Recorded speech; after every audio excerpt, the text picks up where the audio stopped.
Sports.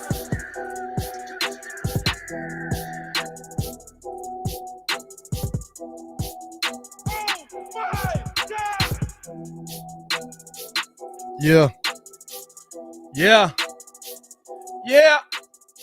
What's good? What's good? What's good? What's good, y'all? It's your boy Pat the Designer back at it again. We are live and in action for another daily show. Appreciate y'all for tuning in and rocking with us. As always, man, hit that like button, subscribe to the page because we do talk Chicago sports daily on this channel. It's the only channel that's talking Chicago sports, how Chicago talk, man. So make sure that you get in tune with us. On the docket today, did the Bulls finally figure out their key to success? Will this homestand finally put them on the right path before the playoffs? And if they get hot at the right time, will it change your opinion of them heading into the playoffs? All that and more coming up on the Windy City Breeze Sports Talk Live. Appreciate y'all for tuning in and rocking with your boy, man. Y'all hit that like button, subscribe to the page. This is the only channel that's talking Chicago sports, how Chicago talks. So y'all better make sure that y'all get in tune with us, man. Make sure y'all hit that like button, subscribe to the page, because we will be giving away that Io DeSumo jersey back there when we get the 13K. Appreciate all the love. We're real close to 1,500 too. We're at 1,500. We're real close to 12,500. We're at 12,457. Share up the page, man. Share up all the content. We appreciate all the love you guys have shown to us over this time. It's a lot of hard work that goes into this, man. I know y'all don't see a lot of it on the back end, but there really is a lot of hard work that goes into this thing, man. There's a lot of hard work that goes into building this out. And I appreciate y'all for being a part of it and supporting that, man.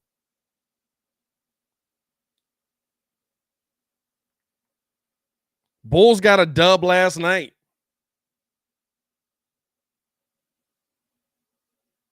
A good one, too. A dub that you could actually feel good about as a Bulls fan. A dub that I left looking at this team like, man, where's that been? If you're like me, you left that game last night trying to figure out where's that been? Why haven't we seen that more consistently? Why haven't we seen that from this Bulls team on a consistent basis in this last bit of stretch, right? Because we saw it early in the season. So where's that been?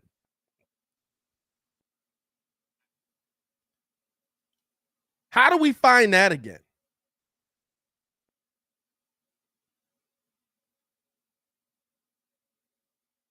How does this team find that fire that they had last night? And I think you saw it. I think you saw their key to success. And me and Kid have been saying it for a while.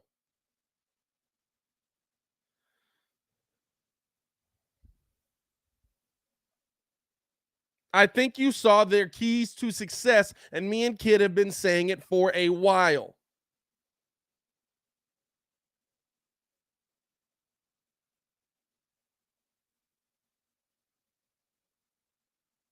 Play through Vooch. Did they find their key to success? Will they keep that key to success? Will they continue to stick with what we've seen that seems to work for this team well? Will they stick with it, right? That's the question you got to ask yourself.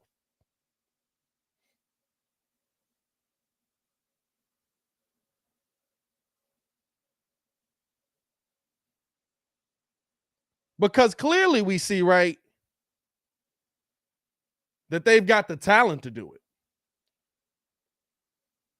Now, granted, Washington, not the best team in the NBA. I expect the Bulls to be better than them.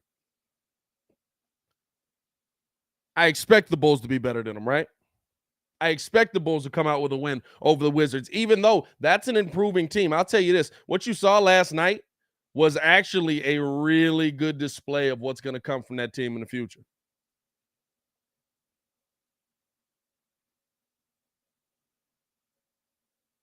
But you have to keep going to that.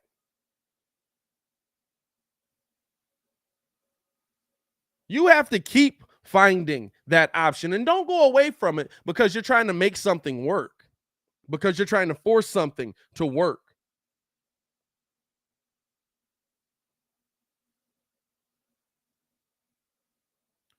I feel like that's what we've seen from the Bulls so often, right?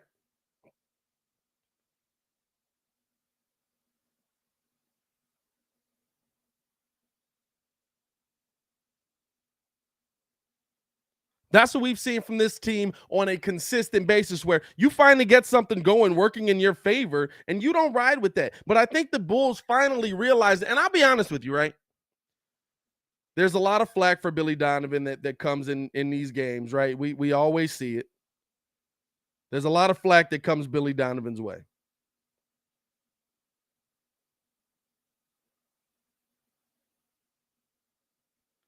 But last night it seemed like Billy Donovan took the reins of this team and told him, hey, get the ball to the guy that's killing the other team. I don't know if y'all realize it, but this is something that seems to work consistently. Let's keep going to that. And I'm not to the point where I feel like this team is on the right path, but I think that they did realize something last night, right? And at a minimum, I feel like Zach LaVine and Ayo DeSumo realized it. In that first half, I don't know if DeMar realized it. I think more so in the second half, he kind of started to realize it because you saw him kind of when he was getting into trouble going to Vooch in that third quarter. That's a key to the Bulls' success here. That's a real key to what the Bulls want to do. And for once, you saw this team take control and do what other teams have done to them and keep forcing the issue with what's working. What have we seen night in and night out? We've seen the Bulls absolutely come down. Hey, on the defensive end, we got to try and figure this thing out. What do other teams do? Hey, pick and roll, pick and roll, pick and roll, pick and roll, pick and roll. What we gonna run this time? Hey, guess what we gonna run? Pick and roll. Why? Because it works. Because it works. Stick with what works. Last night, to me, is a win that I hope opened the Chicago Bulls' eyes. Last night was a win that I hope opened the Bulls' eyes to what they need to do to consistently be successful in this NBA. And I'm going to be honest with you, consistently be successful heading into the playoffs. Now, I'm not coming in here giving y'all the rah-rah, here we go, kumbaya speech.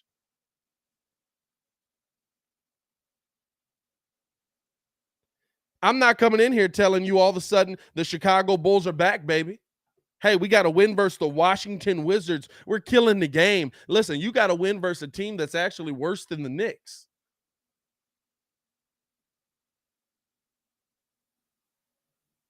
For different reasons, of course. For very different reasons, right? But you got a team that's actually, you got to win versus a team that's actually worse than the Knicks.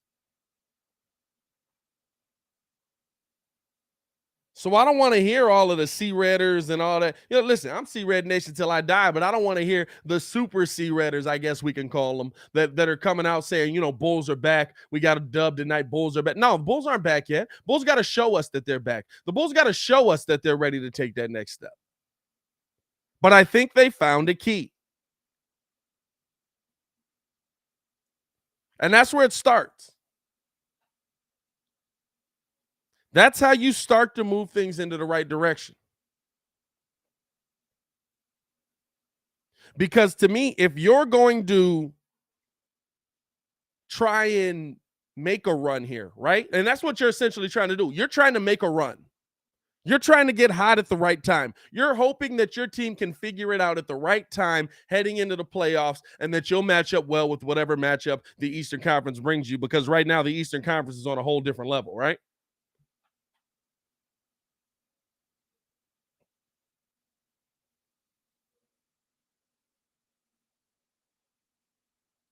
Right now, you're matching up with Philly. You're hoping you get hot at the right time and you can go into this and get your first win versus Joel Embiid of his career.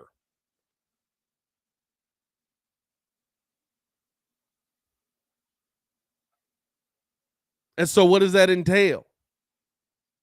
You have to go to what works. I'm not saying it's only Vooch. I feel like this Bulls team moves better through Vooch. I really do. I know there's a lot of people out there that say Vooch is soft, trade Vooch. I'm not going to lie to y'all. I don't understand what y'all are looking at. On the defensive end, you didn't bring Vooch here to be a defender. So I'm not looking for Vooch to come in and play lockdown D, getting down and low. And I'm not going to lie to you. He's a better defender than most people will give him credit for.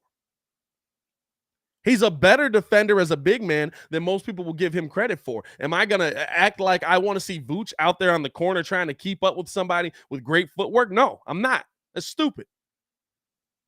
But we think every bucket scored in the paint is just on Vooch. Like Vooch is just supposed to, let me turn around, get a two-hand block here. And then when nobody picks up the offensive or nobody gets the rebound because I just ran over here to block this ball away and I tip it to the other side. Now somebody comes in from behind and dunks on it. That's still Vooch's fault. That's not an intelligent way to look at basketball.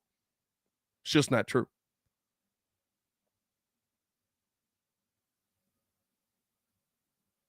But I think a key to success for this Bulls team is running things through Vooch, and I'll explain why. I talked about it in the post-game show last night. We'll talk about it a little bit here, and we'll get into some other things.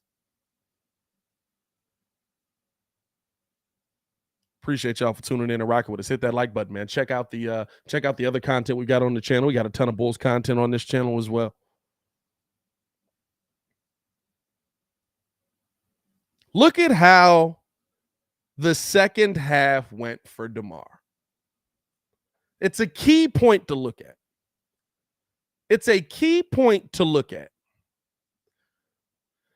Look at how the second half went for DeMar. It was so much easier. His game was so much smoother. His game was so much better. He was in such a different position that all of a sudden now these shots are opening up. Why? Is it because all of a sudden they couldn't figure out how the heck to guard DeMar? No. I'm gonna be real with you. When DeMar's on, there is no way to guard him. Minus sending 4 people at him. Guess what these teams have been doing? Because they know DeMar DeRozan is prone not to give the ball up. They've been sending 4 people at him.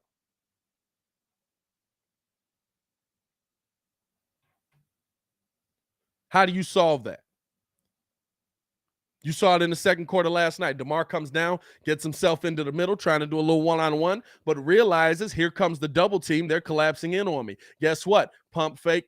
Somebody jumps. I'm going to kick this down to Vooch. Vooch has the ball. Pump fake, lay.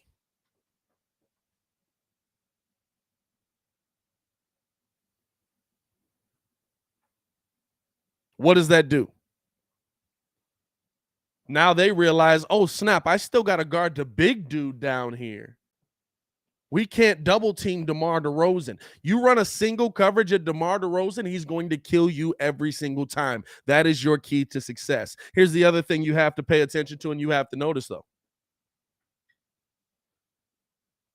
Scoring off of the bench last night, 28 bench points.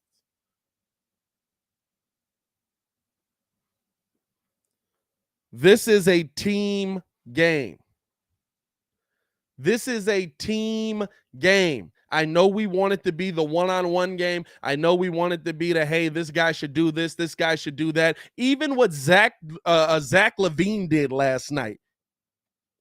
Struggling in the first half, Maddie in the chat was good. Struggling in the first half, but still making a concerted effort to get the ball to Vooch. Guess what that does? When you're moving like that, when you're rolling like that, they don't know how to defend you. And Washington's actually a good defensive team. They actually I think they ranked 3rd in paint defense or something like that. They're actually a good defensive team. It's not just, hey, we got these muds. Let's go out here and get it. Like you have to continue to attack what's working. And last night, what worked for you was working through Vooch. And when you found Vooch, here's the thing that I don't think they've realized. When you found Vooch, Vooch is willing to give you the ball back. Let's stop with the slander. Guess who your best facilitator on the team is right now with Lonzo Ball sitting on the sideline? It's the big dude that you refuse to go to. You know why Vooch only had 4 assists last night? Because when he would kick it out to the corner, it started the ball movement, moving it around the top of the key. All of a sudden, now you got Alex Caruso with a wide open shot. Somebody closes out, kicks it down to Vooch. Vooch able to get it back out to the corner. One more pass. Now they're running around trying to keep up with you. You're setting the tone.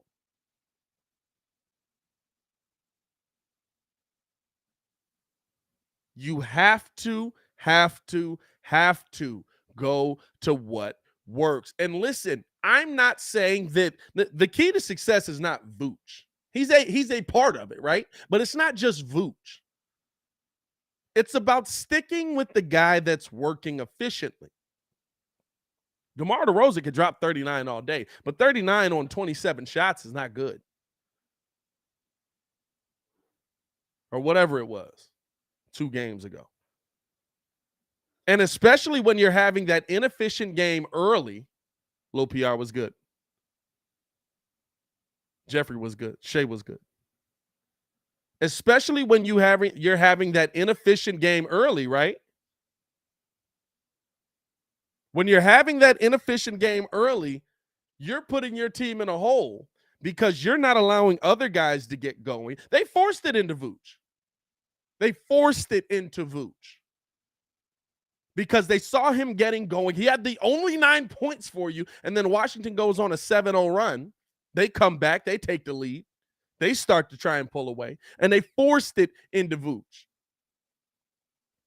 You got to find a way to get these big guys involved. And it's not, well, look at how they're defending him. Yeah, they're defending him that way because you're not getting the ball into him. You're telling me if Shaquille O'Neal's down there, you can't find a way to get him the ball. You're telling me if Joel Embiid is down there, you can't find a way to get him the ball. You're telling me if Nikola Jokic is down there, you can't find a way to get him the ball.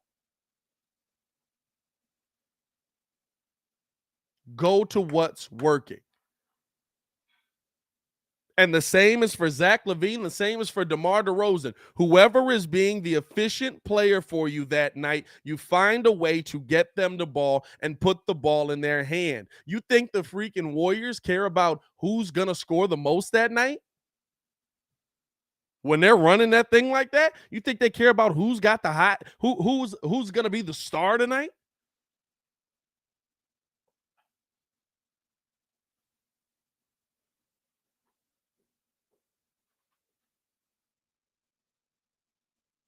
They don't care who's the star tonight. They don't care if Steph Curry goes for 50 or if Klay Thompson goes for 50. Somebody go for 50. They've had nights where they've literally let Draymond Green cook because he's on. Phenom was good.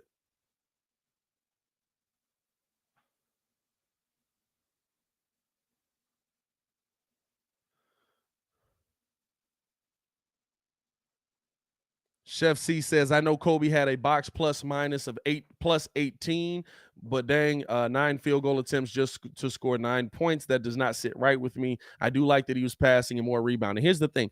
Everybody has off nights. Zach LaVine had an off night. Now, I do believe that Zach LaVine was hurt last night. I think he was pushing himself because he felt his team needed a win.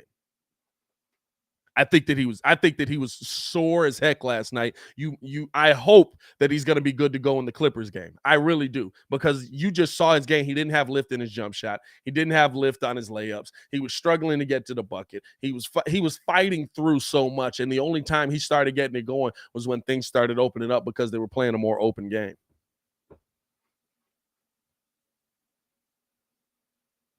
But watch what he did, just like Kobe White did. Hey, when I'm off, other things have to work. This is the thing about basketball, bro. It's like Stacey King says, it's a simple game.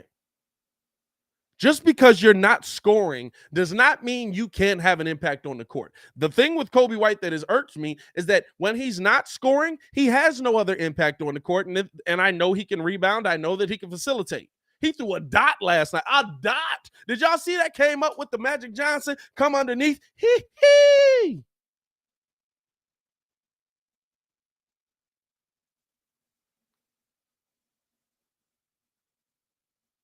You have to get yourself involved. Find a way.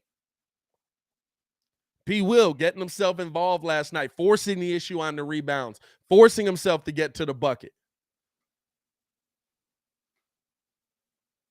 Shout out to Hayes. We were over on Chicago Bull on Locked On Bulls last night.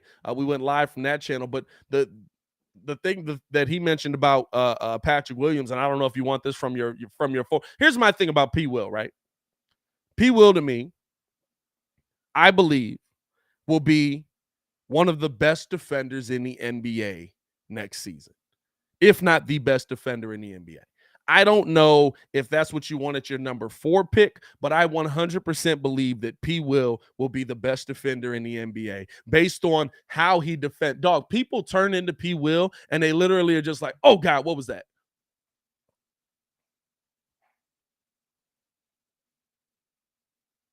P. Will has the makings of a guy that will be that shutdown guy. Guess what? When I need somebody that's going to shut down Kevin Durant, when I need somebody that's going to shut down LeBron, when I need somebody that's going to shut down whoever's on the other side, Paul George coming in tonight. I hope we see a heavy dose of P. Will on Paul George. When I see need somebody that's going to shut down Paul George, guess what? P. Will, get out there. Do what you do. I think that he's going to be the best defender in the NBA. Now, I will say this. I don't know how much he's going to be offensively. But Hayes made a better comparison to me, right? Because there's a lot of people that have compared him to Kawhi. And Hayes made the comparison that he believes he'll be Luol Deng, which is 18 points a game, maybe 20 points a game. Great defender, good rebounder. I'm not mad at that. Now, the question comes down is, do you want Luol Deng at 4? I feel like you thought you were going to get something bigger. But when he made that comparison, it fits. It fits. Now, hopefully he's more than that. But think about this. I feel like 100% he's going to be the best defender in the NBA by next season. I feel like that's the one thing that he hangs his hat on, and he does it so well. And if you can give me Luol Deng production offensively, what was Luol's career numbers? Now, they might be lower. Maybe I should look at Luol's numbers with the Bulls. Because them end of seasons, he's still getting paid by the Lakers too.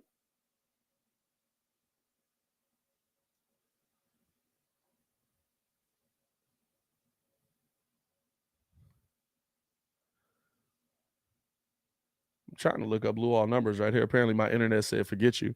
But no, if he becomes a Luol Deng, right? And you get that consistent production from him, and he becomes the best defender in the NBA, like I think he will, is that worth it at pick number 4? Is that a good pick for pick number 4? Okay. All right. What's going on here? 4th pick in the draft. You're seeing Obi Toppin with more minutes start to do a little bit more. I don't know what he's going to be, but hopefully, you know, that young man develops into something nice out there.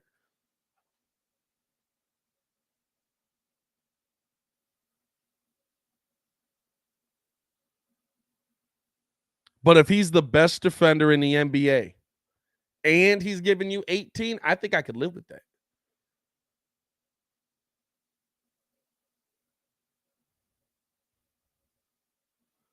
I think I could live with that as a good pick at 4. Is he going to be a Hall of Famer? No. But is he going to be a key piece of what you're trying to do with scores that you already have on your team? I could live with that. I really could. All right. Apparently Google on here on my iPad is just like, oh, forget you, dog. We're not working today. Oh, I guess you know what? Look at me. Supercomputer. Let's go over here.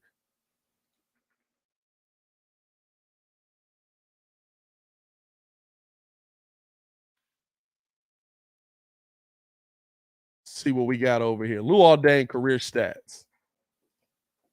His career high with the Bulls was 19 points a game. He was 19, 6 rebounds, just about 7 rebounds, 3 assists. He averaged about 17 and a half, 18 points a game with the Bulls. Over his career, he averaged 14, 6 and 2, but the drop off is drastic. Like by the time he got up to 17, he was a nice player, stayed at the 17s for a little while, got up to 19 one season, and then outside of that 14, 12, 7, 2. So if you're looking at that player with as a much better defender at 4, are you happy with that?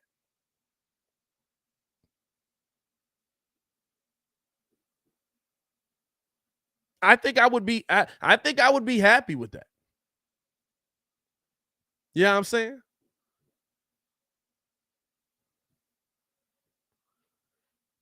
A nice 18 with great defense, that's what you need. And 18 don't mean he can't do more. But it's all about the impact he has on the floor. It's all about the impact that he has on the floor for this Bulls team. It's all about the impact that he has on the floor offensively and defensively. Because listen, if you're giving me 18 and you're keeping the guy on the other side who could be a superstar, that could be a game breaker from scoring 25 plus, guess what? You did your job. I can't be mad at you. You did your job. I wouldn't be mad at that.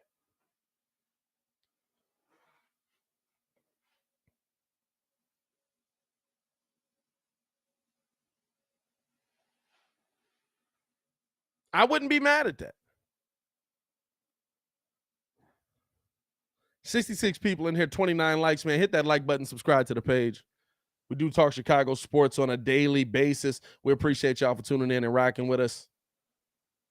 Also, if you guys haven't done so, man, make sure you guys check out FanDuel.com/the Windy City Breeze. We are partnered up with FanDuel. You guys can check the link in the description below on that.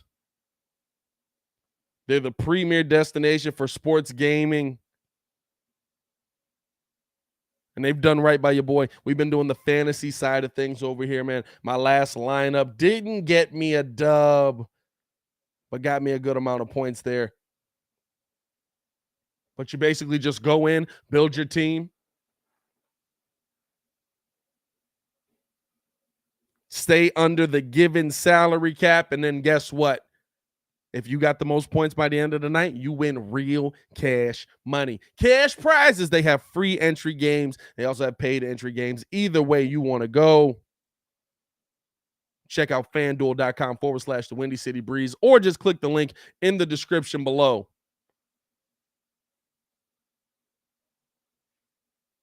to check that out. Listen, here's a good question. Shout out Chef C.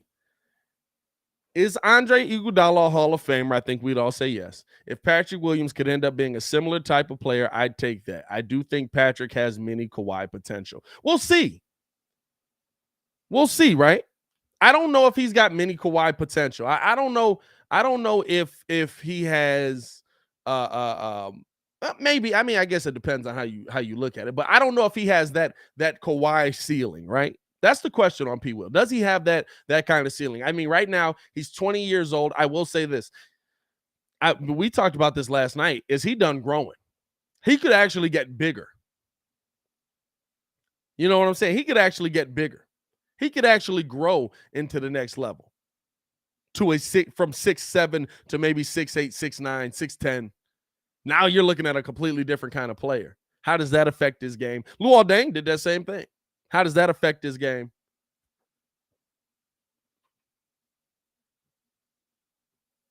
How does that move him into that next level? But to me, I'm looking at his game and I'm looking at how he's playing and how he's affecting this team. How he's affecting this team is great.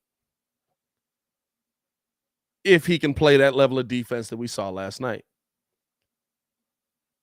If he can play that level of defense he saw last night and more, here's the thing. I think you have to give him the challenge tomorrow of Paul George.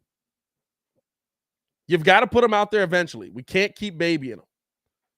I understand he's trying to work his way back. And listen, notice this, Bulls fans. What have we learned about Billy Donovan? Billy Donovan does things in games where he feels like his team is better, that he can get the dub, right?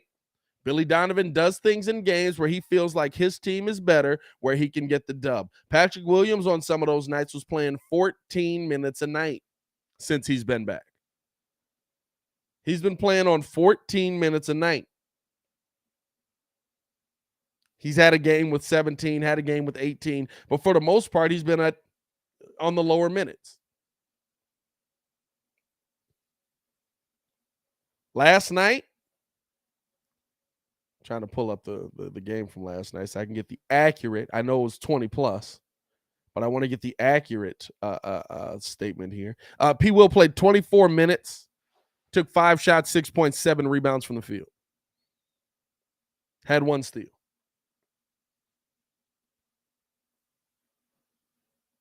If you can keep that going, that trend going that we've seen from Billy Donovan, right? Where, oh, let's try this. Let's try Tristan and Vooch on the floor together. And then in the next game, you see it. Let's try putting Io and Caruso back in the starting lineup. And in the next game, you keep seeing it, right? If that trend continues, guess what? Expect to see a heavy dose of Patrick Williams versus the Clippers. He's going to get his first test. He's going to get his first test.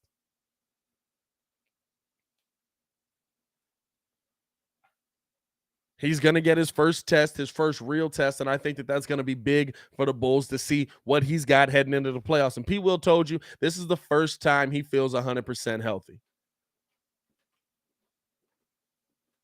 Let me pull up this P. Will audio here.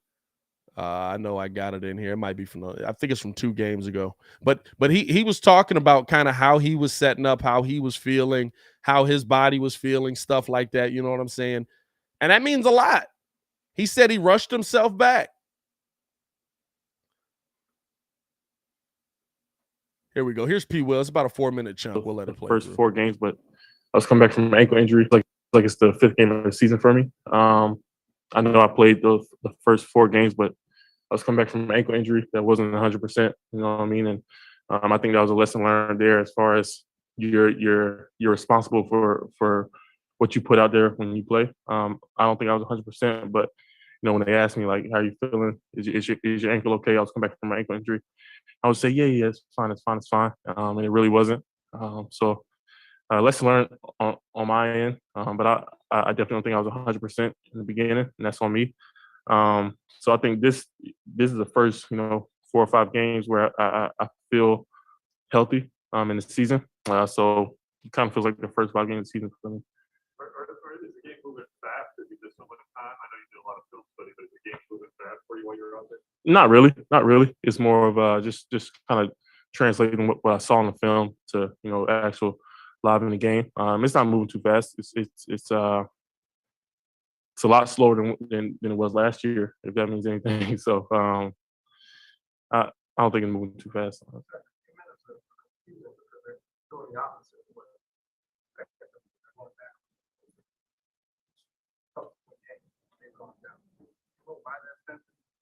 Not really. But it's also not my job to decide when I play. If it was my job, I think everybody on the team would want to play 40 minutes. But that's not my job. My job is to be ready whenever my name's called. I think I can do a better job of that. It's not on coach. It's not on a coach. I have to be better. I have to defend better when I'm out there. I have to be better when I'm out there. So it's on me for sure. Like I said, minutes to me isn't as important as what you do with the minutes. So obviously I'm not as aggressive. I can be better defensively. I can be better rebounding the ball. I can be better on the floor while I'm out there. And then let the chips fall where they may as far as playing time. So that's on me. I just got to be ready when my name's called. Mm-hmm. did you see out there that When I was out there, I was playing a 4, and I know in the second quarter a lot we went 3-4 pick and roll with DeMar because they were either at first they weren't blitzing. He was eating it alive. And so when Vooch was out there as well, they were going 3-5 pick and roll, and Vooch slips in the pocket, and then the backside is literally wide open. It's just like 1-on-3, 1-on-2. So I think that was working, and I think it did work. So I think when I was out there in the second quarter, slipping into the pocket, I had one to Kobe. I think he missed the 3. Then the second one I probably should have shot, but I thought I saw Tristan open. So that's on me. I mean, it's he can't control my shots. Coach can't control how many shots I shoot while I'm out there. He just puts me out there, puts the rest of the guys out there, and expects us to do what we know we can do. So that's on me for sure. what is the biggest challenge for you right now? I think anybody who's 5 games into the season, just the rhythm, the flow, it takes a while. We're seeing AC get back in his rhythm now. He was, I'm not gonna say struggling. He was playing really well for us. He was vocal on the bench. He was vocal in the game, and we saw a big jump in defensive energy, offensive energy when he came back. But we're now seeing him get back in the flow, get back in being who we all know he is. So I think it takes time. It's just a matter of never getting too high, never getting too low. You can look the first game and say, "Oh, he did this and that," and then look at this game and kind of, wonder what happened. But it's just the game. Every game kind of dictates something else from everyone. So, like I said, I just got to be better. But every game kind of has its own life. Every possession has its own life. So, I mean, today has nothing to do with tomorrow. The first game had nothing to do with this game. So that was P. Will. He was basically just telling you kind of what he went through. He said he came back too early. He said, I wasn't 100%. And guess what? What I put on the court is on me. How I looked on the court is on me. You know what I'm saying? Like that's a good thing to look at and understand early in your career. He came back too early, wasn't healthy. We're criticizing him. Why the heck isn't he doing anything? Why isn't he getting rebounds? Why isn't he playing as good a defense? Why is he going the other way? And then he gets hurt and we don't get to see him. And guess what? He's not healthy. You know what I'm saying? Guess what? He's not healthy. So now we're seeing him 100% healthy. And even then, he talks about, everybody was kind of getting on Billy Donovan on, hey, you got to get this kid on the floor more. You got to do more with this kid. And even he says it. I wasn't playing. It's on me to play better. Now, listen, press conference is a press conference, right? How many press conferences have we watched this season where the Bulls have told us something that they haven't put on the floor? But I think we saw P. Will in that last game start to put it on the floor a little bit more. And that's it. He's going to be a big key. He's going to be a big key. I think we saw P. Will on the floor trying to be a little more aggressive, going to the bucket. I'll say this, right? He has to understand how strong he is. That drive last night where he ends up taking, I think it was Kispert off of the dribble, getting to the bucket, goes up. Kispert and Gafford are both right there. He bumps Gafford off, makes the lay and one. That's huge. Understand your body. Understand your size. Understand what you can do if you really go to this hole. You know what I'm saying? Understand how good you can be if you continue to go to the hole. I think that he doesn't understand him yet because he's 20 years old and we're asking him, hey, figure it out.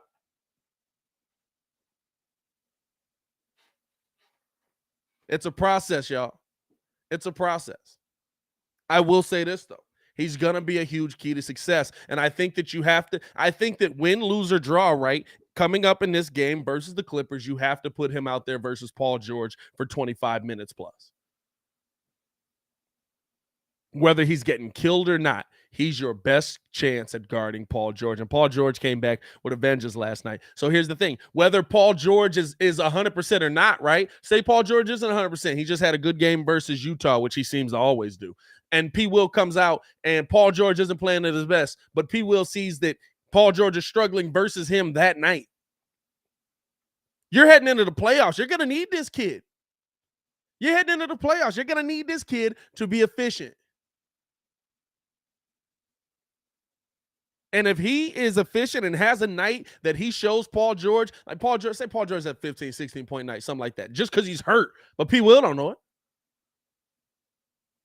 He can walk out of there and say, yeah, I held Paul George to 15. He had 30 the night before. Confidence builders. Confidence builders.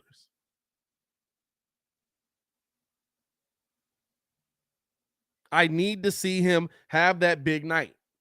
Have that big minute night. And I'm going to be honest with you, win, lose, or draw, I'm sticking with him. Because you know what? If you can stop him, you can stop anybody in the NBA. And that's what I'm going to tell you. And that's how I'm going to build you up. That's how I'm going to move you forward. And I think that's what Billy Donovan is actually good at. And I think that's what you should expect to see. There's going to be growth this year. I don't expect the Bulls to win a championship anymore. You know what I'm saying? I don't know if I thought they had a legit shot at a championship, but I definitely thought that they had a shot to be in the Eastern Conference Finals based on how they were playing earlier this season.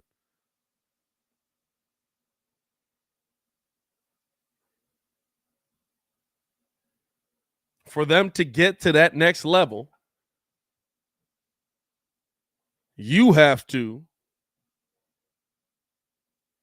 put them out there and let them grow. And Billy Donovan's good at that. 24 minutes in this game, guess what? You're probably going to see him 25 plus. You're probably going to see him 25 plus. And here's the next question, right? Because we kind of broken down, did they figure out their key to success? Now it's all about, are they going to stick with it? But the Bulls are getting ready for a big homestand coming up here.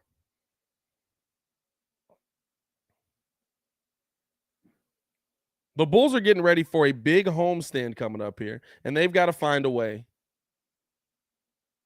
to continue that success that they've seen.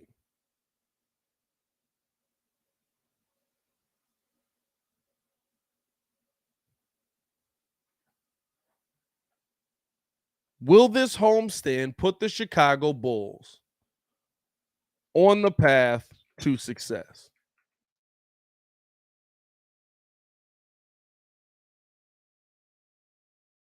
The Bulls are absolutely a much better basketball team at home than they are on the road, and it's not even close, unfortunately.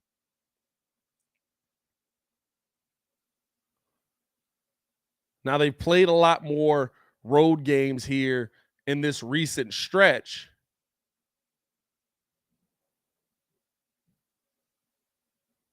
I'm trying to pull up this record right here. I know I had it up here. They're going to give me just the stats out here.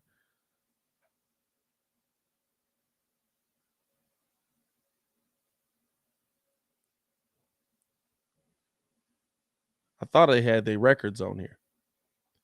I'll find it. Give me a second. Give me a second, y'all. Don't worry about it.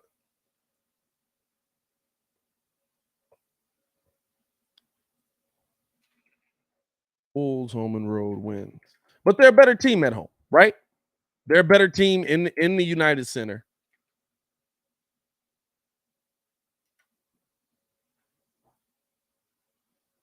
Than they are on the road. Here we go.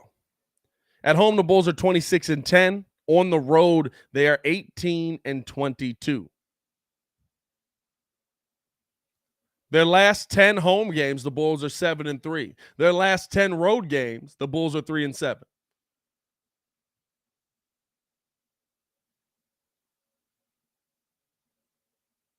And they're now back to 22-22 versus teams over 500. They're 22-10 versus teams below 500. You got a lot of teams above 500 coming in here. Right? This next stretch of home games for the Chicago Bulls is big.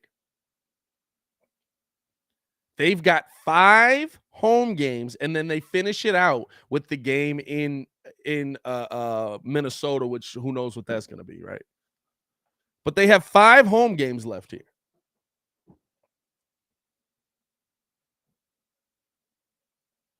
Will this homestand put them on the right path? And the biggest question about it is, right, can they find a way to win these games similarly to what we've seen? Did winning last night, right? Because winning last night on the road in Washington, we just had the full conversation. You figured out your key to success. Can you bring that back to the city?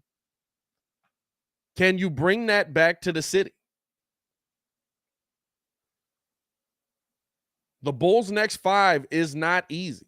Okay, I'm done with the tablet right now. The tablet is tweaking on me right now. Bulls' next 5 as it looks right now: Clippers, Heat, Bucks, Celtics, Hornets, all at home, all playoff teams.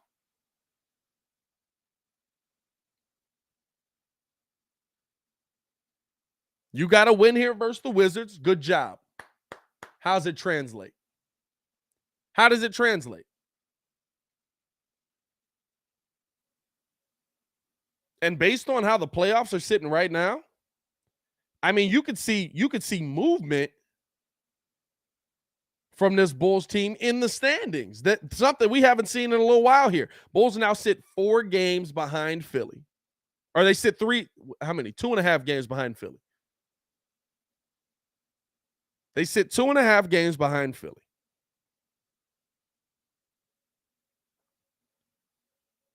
If they can win through this next stretch of games, you might even see the Bulls get a homestand, which, listen, as I just told you, the records coming into the playoffs is going to be important. Whether you feel they're a first-round exit or not, you want to give yourself your best chance to win. I'll take 70% over 30% all day. In the last 10, I'll give it to you again. They are 7-3 at home. They are 3-7 on the road. Going into the looking at the full season, they're 72% at home.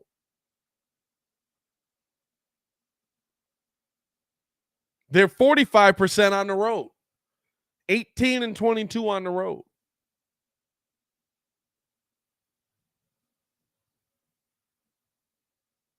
You have to find a way to get. And here's the thing: you get yourself some wins in this next stretch, it does a lot for you mentally. Because remember, all season, what did we hear? Bulls can't beat a top team in the East. You got 3 shots at it. Bulls can't beat a top team in the East. They're trash. They can't get above these best teams in the East. And listen, they haven't been able to. They haven't been able to beat these top teams in the East. You got 3 shots at it. You got the Heat, the Bucks, and the Celtics. I think the Heat are on a tankathon trying to avoid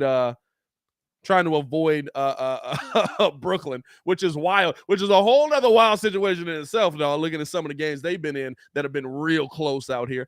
Almost lost one to Detroit last night. Detroit, by the way, where's Don Burr at, man? Detroit coming up a little bit. I give you that one.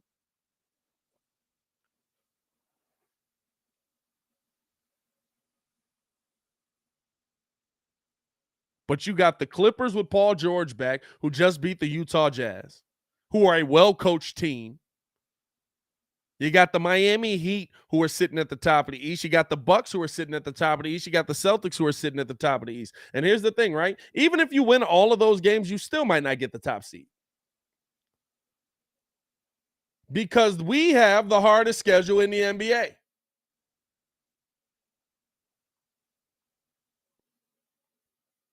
Even with all of that, you still might not get the top seed.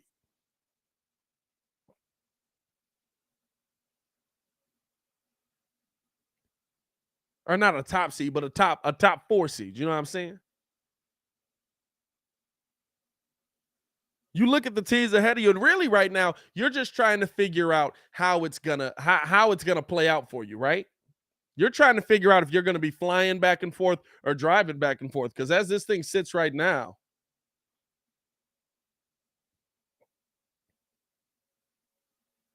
you got Boston, Milwaukee, Miami all above you, and Philly. Miami's in the 1 spot right now. Milwaukee's in the 2 spot. They're a game and a half back. Boston's in the 3 spot. They're a game back. Philly's in the 4 spot. They're a game and a half back.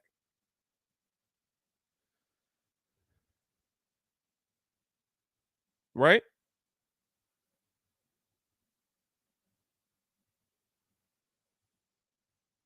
I'm sorry, I said Milwaukee's a game and a half back. They're a half game back, I should say.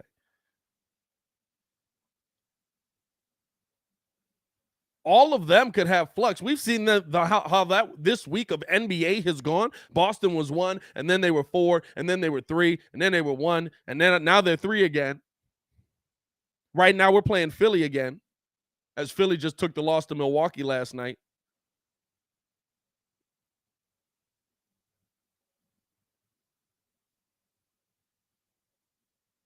But you can see a situation where these teams are beating up on each other here.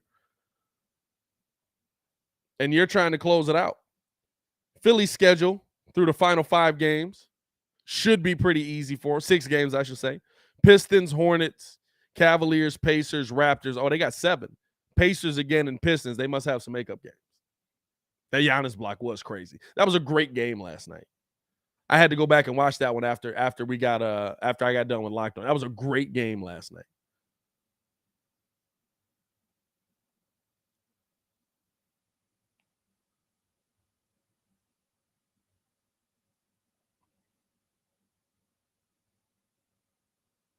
But you don't know how it's going to land, right? You don't know how it's going to play out. You could see Boston at 1. You could see Boston at 4.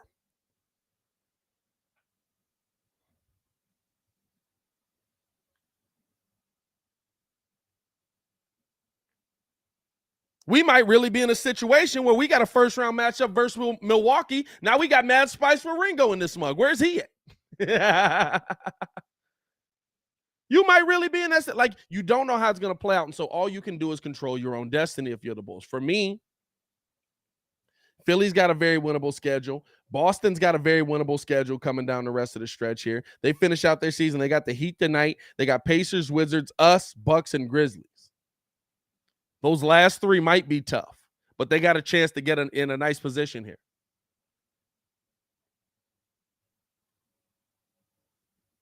Milwaukee right now, they're finishing out the season. They got the Nets Thursday night. They got the Clippers Friday night. They got Mavs, Bulls, Celtics, Pistons, Cavs. Milwaukee's actually probably got the toughest schedule other than us. How did the Heat finish the season here? Oh, yeah, here we go. Bulls, Raptors, Hornets, Hawks, Magic. They got Celtics tonight, too. They got Celtics, then they got us. And then they're kind of cruising.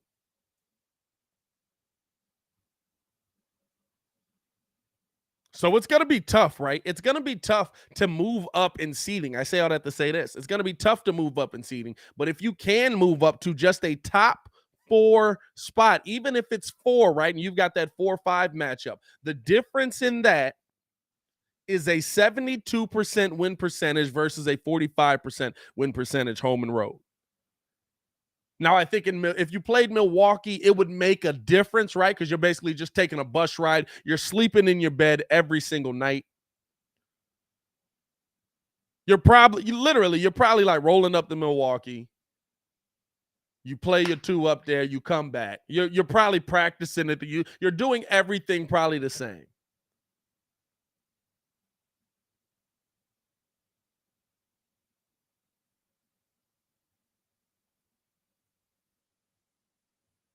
So you have to, all you can do is control your own destiny. You've got your next 5 games at home. You're 26-10. That is a ridiculous record, by the way. Y'all realize that, right?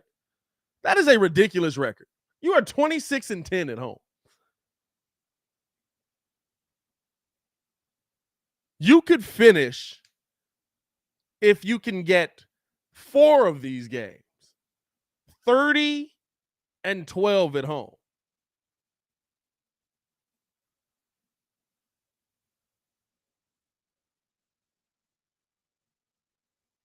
That's a ridiculous record at home. Now, do I like the road record? No. But that's why I say you want to give yourself home court advantage. You want to give yourself the best chance to make a run in these playoffs. What's your best chance to make a run in these playoffs? Playing at home. We all see it. We all see it. If you don't see it, you got your eyes closed.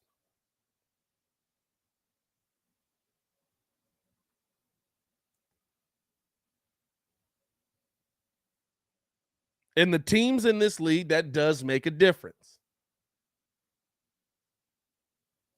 To a young team like this, and I know our star, this is the thing that the Boston fans was trying to hit me with. Your main stars are younger than our stars. Yeah, your main stars have played together for 4 years. Our main stars have played together for 1.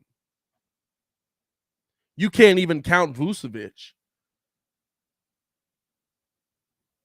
because he was playing when Zach wasn't. He basically came here and turned the Bulls into the Orlando Magic.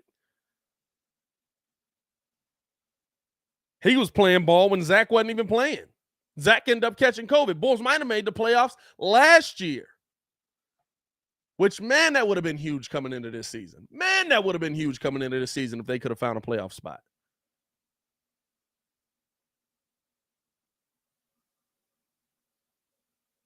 But coming into this year,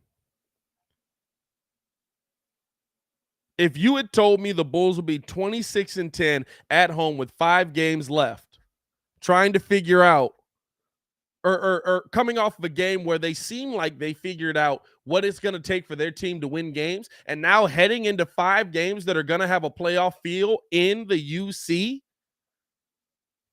with a home record of 72% win percentage at home, that sets you up nice. Now it's about what you do with it. Now it's all about what you do with it, man. What are the Bulls going to do with it? What should we expect the Bulls to do with it here? For me, you got to get this dub, man. You got to get this dub. This next one versus Paul George and the Clippers is going to be big. It's not going to be a cakewalk, but I think that it's one that if I'm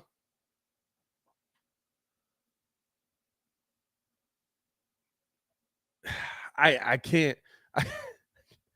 I wanted to predict a win, right? I wanted to predict a win, but I just can't, dog. Like, you got to show me. That's the thing, right? With most of the people in the chat right now, you've got to show me.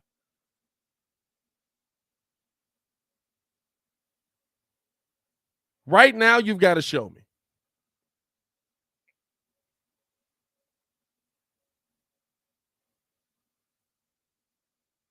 Are you going to show me?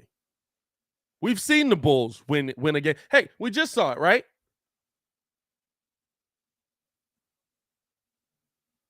We just saw it. Bulls beat Cleveland. What do? They go over there and they get their heads kicked in by they go over there and get their heads kicked in by the Knicks.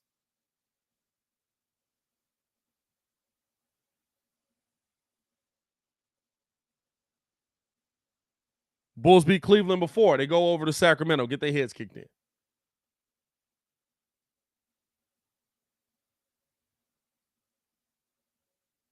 You have to find a way to keep what's working going. You have to find a way to keep what's working going. If you're not going to be able to do that, then you're going to have a tough time coming down this stretch. That's what it's going to be. But the Bulls' home splits are they're ridiculous right now. Their home splits are ridiculous right now. It's not even close. Look at the rest of them. Last 10 games, Bulls are 4-6. Last 10 home games, Bulls are 7-3. Last 10 road games, they're 3-7.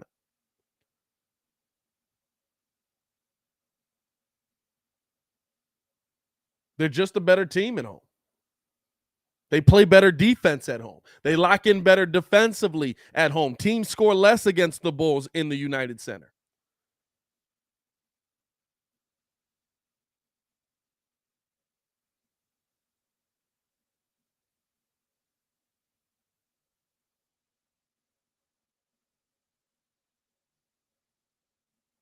I love that people in here in the comments giving Vooch slander on a night where he gave you 27. Was literally the reason you won the game. I love the Vooch slander, dog. It cracks me up. It's literally the funniest thing from this season. It's probably 100% the funniest. The funniest Bulls take from this season is that Vooch is bad at basketball. That cracks me up so much. Because it really shows that people aren't watching what's happening. They're just watching the outcome on the play. It really shows that people aren't watching what's happening. They're just watching the outcome of the play. Oh, they scored a bucket at the paint. Yeah. Ask yourself why. Actually break down the play. Why? Actually break down the play. Why? Last night's Vooch is an anomaly. It's not the norm. Why? Why, Electric?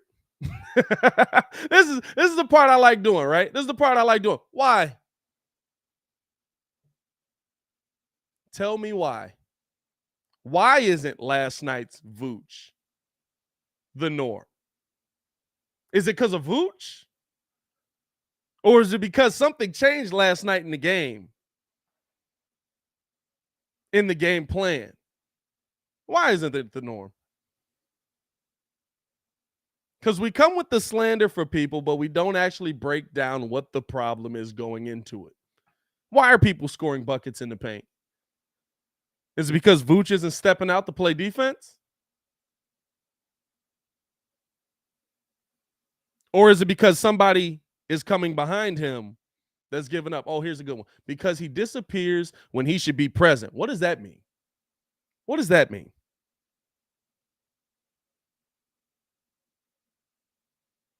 He disappears when he should be present. What the heck does that even mean?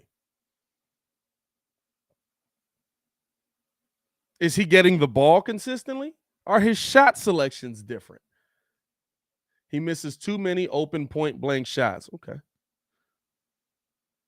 How many times has he been cooking and he stops getting the ball? How many times has Vooch been scoring the way we saw him scoring last night in the first quarter, and we don't see him get the ball again the rest of the game? How many times this season have we seen that? How many times this season have we seen Vooch literally dominating everybody on the other side of the team and the Bulls don't keep going with the hot hand? How many times have we seen that? Right?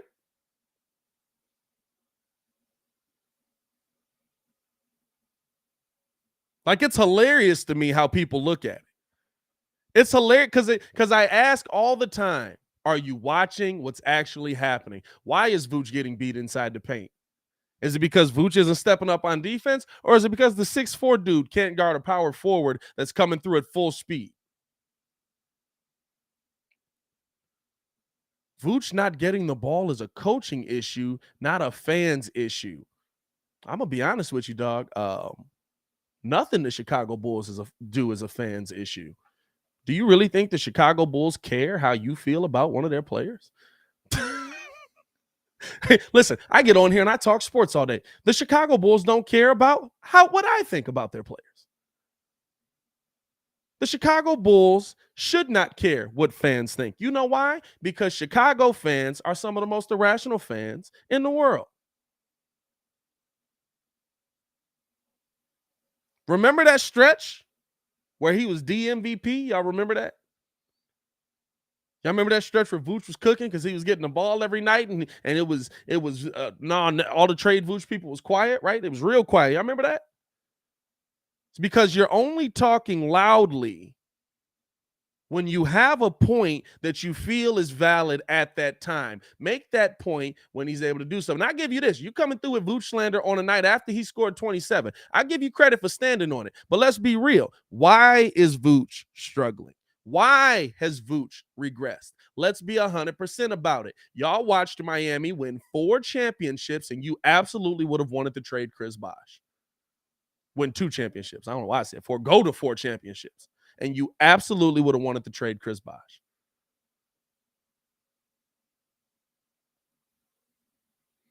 J1, good point. He doesn't have the same confidence and toughness like he did while he was playing for the Magic. Just saying. He's not in the same role. Vooch was the number one. Vooch was the option. Right? Vooch was the Bulls' option, or the Magic's option. Vooch is the third option on this team.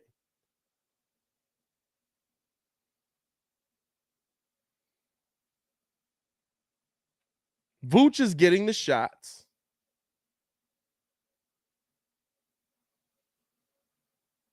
That the third option would get. Are you saying he doesn't disappear in critical moments? I'm saying that he doesn't get the ball in critical moments. You want to know what the difference is last night? Let's run through it real quick, right? Vooch had 27, 5, and 4 last night. Vooch had 27, 5, and 4 last night. He shot 12 for 19. He took 19 shots, 2 for 5 from the three-point line. He took 19 shots. 14 of them were in the paint. You want to know what he did the game before while still giving you 16 and 13? He shot 11. Game before that, while still giving you 16 and 9, he shot 14. Game before that, while still giving you 16 and 9, he shot 11 shots. Game before that, while giving you 22 and 7, he shot 15 shots.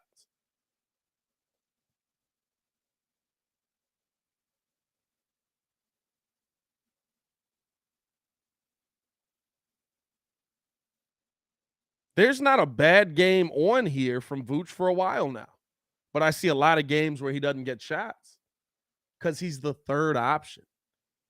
You're taking your rage out on a dude that's not getting the same amount of shots, and you want to blame him for every single loss, and that's just an unintelligent thing because you're not watching what happens. And that's okay. It's okay. It's okay to watch the games like that. To watch the game from the fan point of view where whoever isn't doing or doesn't have the most points on the screen is the problem. Whoever has the least amount of points on the team right now is the problem.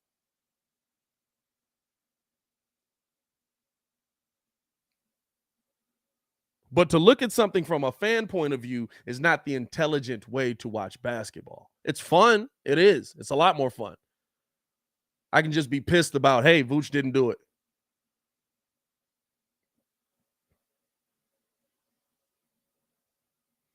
But other than maybe, let me look through here.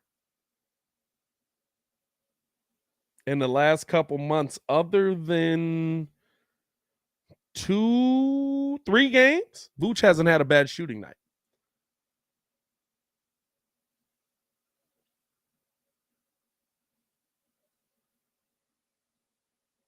Other than 3 games, Vooch hasn't had a bad shooting night. Vooch hasn't been the problem. What was different last night? That's the difference in the team. That's the difference in the team.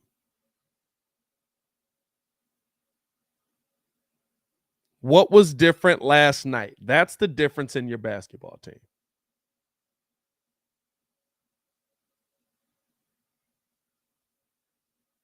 Nico, here we go. What are you talking about? He's still averaging 15 shots a night. You're talking about intelligent. You're the one who said Levine was going to average 33 points a game this season. Be honest now. I did because I thought Zach was going to be the number one on this team. Guess what? DeMar puts up numbers that break Wilt Chamberlain records. DeMar becomes the number one on this team. Let's also break down. He's averaging 15 shots a night.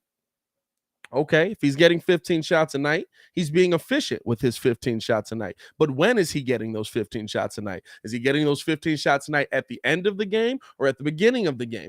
Are they getting them going early or are they getting them going late? Is he having a what's it called? Like a consistent game? He's getting 3 a quarter.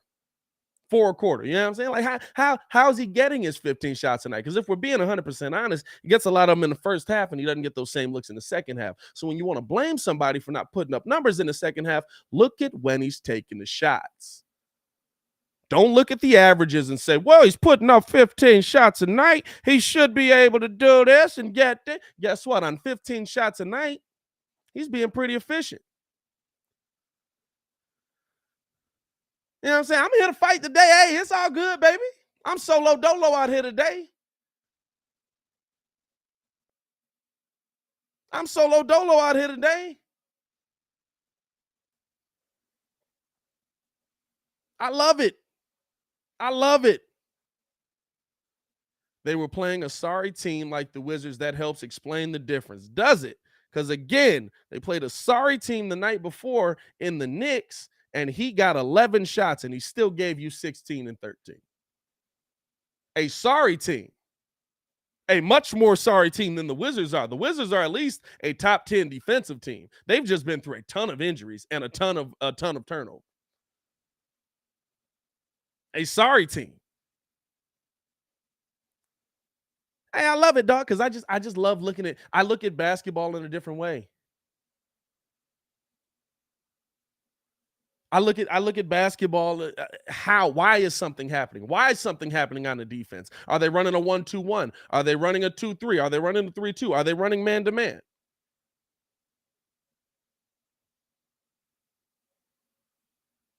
You know what I'm saying? Nico, nobody was talking about when he gets the shots. Who said anything about that? LMAO, is Vooch and Billy's fault to freaking talk to the team. Hey, listen. You gotta be able to be intelligent about it, right? You gotta be able to be intelligent about it. When he gets the shots matters. If he takes 10 shots in the first half and he gets 5 in the second half and 3 of them come in the third quarter, guess what? He got 2 shots in the fourth quarter when it matters. That's how you got to break it down, dog. That's how you got to look at it.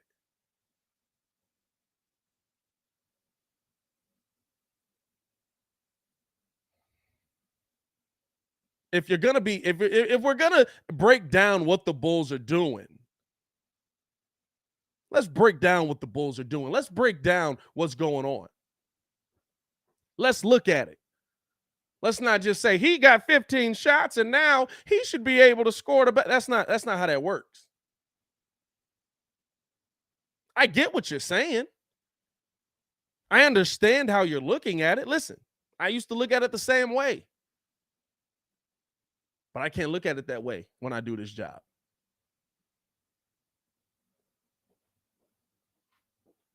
I don't get that flexibility. But isn't that the fault of Billy D's game plan? It's a part of it. Listen, here's the thing.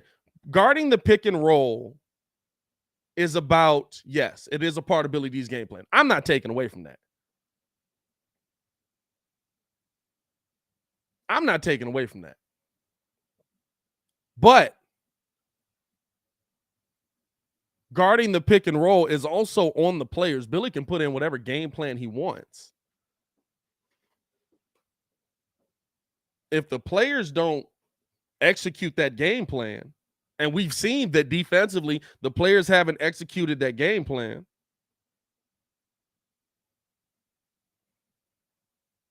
I mean, it's not all on the players. I mean, it's not all on Billy, right? Billy's a big part of it. Yes, he is the coach that puts out the game plan.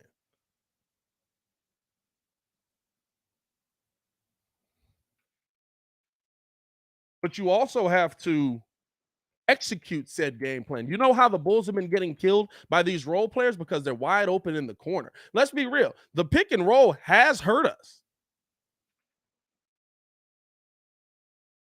The pick and roll has hurt us. But what's hurt us more is rookies in the corner wide open. Or not rookies, role players in the corner wide open. That's what's hurt us. Look at this Bulls team. What's hurt us? I mean, really? Are we watching the same game?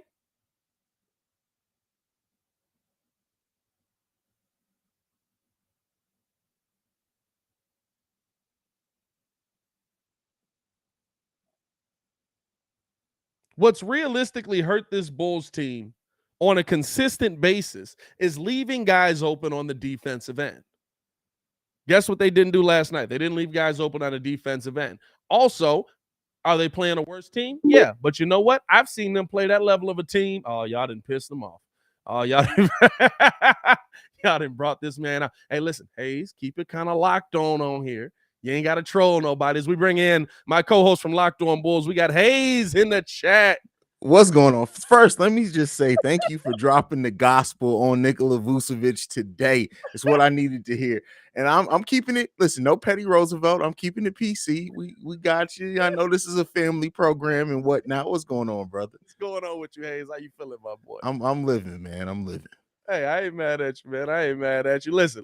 I just had to. I had time today. I'm solo. You know what I'm saying? And sometimes the trolls be in here talking, and they just not looking at the game the same way. That's okay though. That's okay. Yeah. You just I've been gotta- dealing with it myself over there. It's funny how people are all like, no matter what, like I had somebody in my comments talking about, oh, well, Wendell Carter's having clearly a better season than Nikola Vucevic on a team where he literally is the number one option almost, and their team has what, 15 wins? Like, come on, what are we doing here? What are we doing? Dog, when he dropped that 30-point game, the Vooch haters were out in droves, dog. Yeah, when he man. dropped that 30-point game, the Vooch haters were running to be like, I told y'all Vooch was trash. Bow. Yeah. What? Huh? Yeah. How'd we get here? Yeah. I mean, listen, give your breakdown of it. What are you seeing from Vooch that was different from last night's game that we've seen over these past few games where, listen, he's still giving you good production, but yeah, he's not getting nearly the same amount of shots. Yeah, he went from being the number one option in the Magic to the number 3 option. And the thing is with Vooch is that I will give you this. Sometimes his lack of aggression does frustrate me. I will give you guys that. But we're talking about people having a player having a down season and still being in the top 10 of every statistical category of their position. In what world do we say somebody is terrible in which they're the top 10 of what they do at every statistical category? And I get it. People expected to see a different type of Vooch, and I did too coming into the season. I get that. But if we're talking about a player even on a down season is giving you a double, is leading the league in double doubles, damn near. What is he, number 3? So yeah, I would like to see Vooch be more aggressive, but at the same time, you can only be aggressive so much as they're going to you. And Billy Donovan has completely pulled the rug under Vooch in games where Vooch is playing well. Now, when Vooch is not playing good, you got to go to other people. I'll give you that. But there's absolutely times where Vooch is going, and Billy Donovan takes the ball out of Vooch's hands, and it doesn't make any sense because even if, like what we saw in last night's game, Vooch didn't have the same type of scoring output in the second half, but guess what?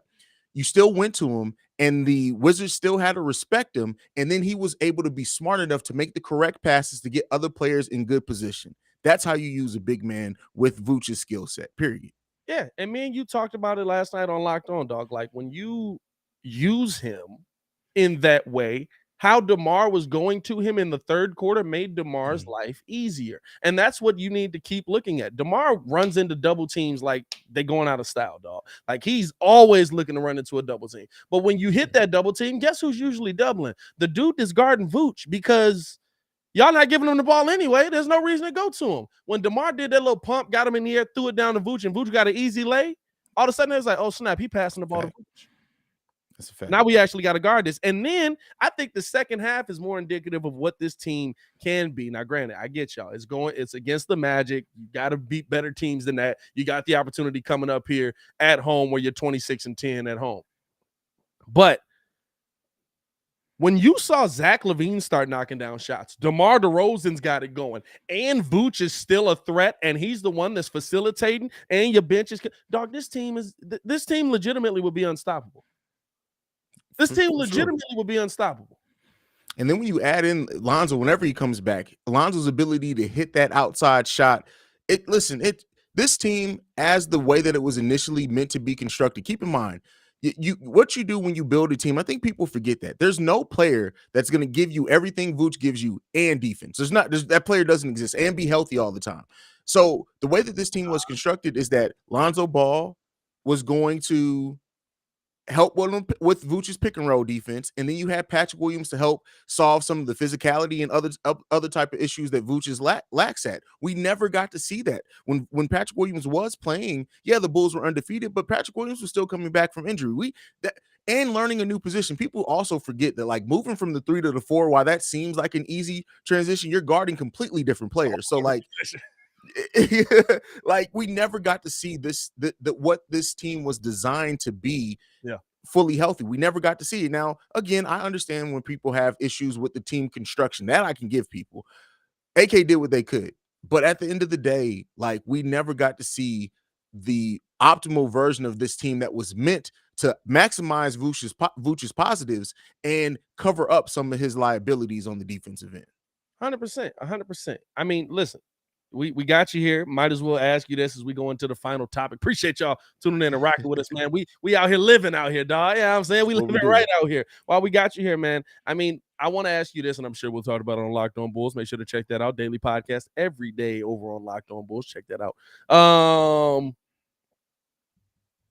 If the Bulls, and we were talking about coming into this homestand, how the Bulls have a great record at home, a ridiculous. I don't think I realized how good it was. It's 26-10, the 72% win percentage at home. In their last 10, they're 7-3 at the house. If the Bulls go on this homestand and they win these games, how are you going to feel about them heading into the playoffs? That would completely change the outlook of me saying I want to see the Bulls have a competitive first round to they are back to being able to make it past the first round. Like if the Bulls come out of this home stretch, God forbid 5-0, God forbid even 4-1, it really changes so much for this team. Like I want to see this team play good. I don't expect them to win every game. I wouldn't even come in with that. But I think that for the doubters that have been doubting this team, for the people who keep using that 0-16 stat, even though it's not correct anymore, I really would love to see this team. It would really change and how they win those games, right? If they win those games, I'm not expecting blowouts against those teams, but if they win those games in a convincing manner in which they don't look outclassed out there at all, listen, you got to go back to thinking, hey, this team can really do some things, and that's without Lonzo Ball as well. Yeah, it's crazy, right? Coming down this last 5 games where like it could really change everything because you would essentially dispel that stat. Now you would be 3-16, but if you can finish your season beating a team with Paul George that legitimately just annihilated if you watch that game did not feel close. That game did not feel close. You know what I'm saying? I watched that Utah game with Paul George, and I was like, yeah, he got it. He's back. Good Lord, he's back. So if you beat them tomorrow night, and then you're able to take care of Boston, you're able to take care of Miami, you're able to take care of Milwaukee, that's a completely different mindset. And I think, listen, there's something to be said about believing the hype. They absolutely could believe the hype of we're not good enough to beat these top teams. If you break that mindset in your own mind, now what are you going to accomplish? That's a fact. That's just a life lesson. Sometimes you hold yourself back by the walls you put up. And it seems like, I mean, your assessment of it, when you've seen the Bulls get down to these top teams, they really don't have a lot of fight to get back in the game. That's true. I mean, a lot of these teams, these players that we have on this team are untested, right? We've talked about it, battle tested. Me and you talked about that very heavily. But this is the stretch where you get some of that before the playoffs. If you can get players to play confident, this is part of the reason why I think like what AK and Everly is going to do with the bench, but that's a conversation for another day in this offseason. But if they can build some confidence, and it's one game at a time, as they do more, if that confidence gets rolling before the playoffs, we have absolutely seen teams that ride that wave into the playoffs. It completely changes like, for example, the We Believe Warriors. They got on a streak, got some confidence under them, and look, let's even go back to this team. Let's go to the Bulls that swept the Miami Heat. They had no business sweeping them. They said themselves, right? We are not sweeping the Miami Heat. But as that series went on, they realized, oh no, we can absolutely sweep the Miami Heat. Yeah. So yeah, a lot is said to the confidence and the mental part of the game. And I think sometimes we don't pay enough attention to that. When you have a rookie who was your starting point guard for 35 games in the season, sometimes that gets in the player's head. But we need to see them build that confidence. We need to see them get on the roll, because once they do, man, it's going to change some things. It's nice, right? Because it's like Now listen, if it was a fifth, we'd all be drunk. A lot of ifs Yeah, in this. You that's true. have to beat the best teams in the NBA. Yeah. For any of this to make sense. You have to beat the Milwaukee Bucks, the Miami Heat, the Boston Celtics, teams that you have struggled against. Did we beat Boston this year? Yeah. Yeah, I we keep did. hearing people talk about we beat Boston. I don't remember us beating Boston. Yeah, our first game against Boston, we beat them, and I believe that game was without Zach LaVine, if I'm not mistaken. I believe that. Somebody correct me in the chat if I'm wrong. You know, Look at it. I don't remember this game versus Boston, dog. I really don't. But oh yeah, if and was it a blowout? Maybe we won 128 to 14. to 14. Yeah. 120. I mean, to 128 to 114. My Hey, bad. I wanted to wait for you to figure that out. Yeah, you said it. I was like, yeah. An NBA game, my boy. Let me go back and look. So no, Zach LaVine did play in that game. Who did we? I guess we weren't missing anybody in that game. Zach had 26. DeMar had 37. Vooch had 11 and 10, and 9 assists. He damn near had a triple double. And Lonzo Ball had 12 points in that game. How do I not remember this game? Yeah. Hey, was this a drunk stream, y'all? Was I lit that mug? Like, it was early in the season too. I think that was like our 6th or 7th game of the season. So, fam, I'm not even joking. Like, I don't remember this game. I gotta go back and look at this. Hold on. But anyway, like, hey. So wait, do we have a win versus the top team or not? Then, like, that's the thing, right? That's the thing. And I had to get on somebody in my chat the other day because people were talking so bad, like, and it was when Boston was one of the, we're 0-16. I'm like, well, technically we're not, because now, but like the standings have changed. Like people just use that as I think people forget that stat isn't a static stat. It's depending upon who's the top at that time. And when we beat some of the teams that we beat, they were the top team at that time. Like when we beat Brooklyn, they were I think first or second in the East when we beat they were the best team in the NBA. So yeah, people forget that. Man, I really don't remember this game, bro. I'm gonna have to go back and rewatch this. I don't even remember maybe I didn't call it. Maybe it was one game I didn't call. I don't know. Yeah. But no, I mean, I look at this final stretch that the Bulls have. I mean, Timberwolves, it is what it is. Hopefully by that game, we're just like, well, we're gonna be the 5th seed, or we're gonna be the 6th seed if it comes down to that. But there's so much that could change this team in one day. If it was a 5th, we'd all be drunk. You can get 2 of these games to me. If you can split between Clippers, Heat, Bucks, Celtics, and go 2-2, and remember that I did call it. Good Lord, Shay, I must have been lit. He remembers the live call. Fan, hey, listen, it's been a lot of games this year. Forget y'all. It's felt like 3 different seasons, right? It has, bro. Like we had the beginning of the season where we were like, wow, these they good, and then we had the DeMar MVP stretch, right? And now we've had this second half of like since the All-Star break that's just been terrible. So yeah, it's been like 3 different seasons. So let's go be it. I gotta go back and see what I was doing. But I mean, let's be real, right? They're top 5 teams in the NBA. Yeah. If you go 2-2 versus these teams and you finish out with a couple dubs and you go 4-2 to finish out the season, does that do something for you?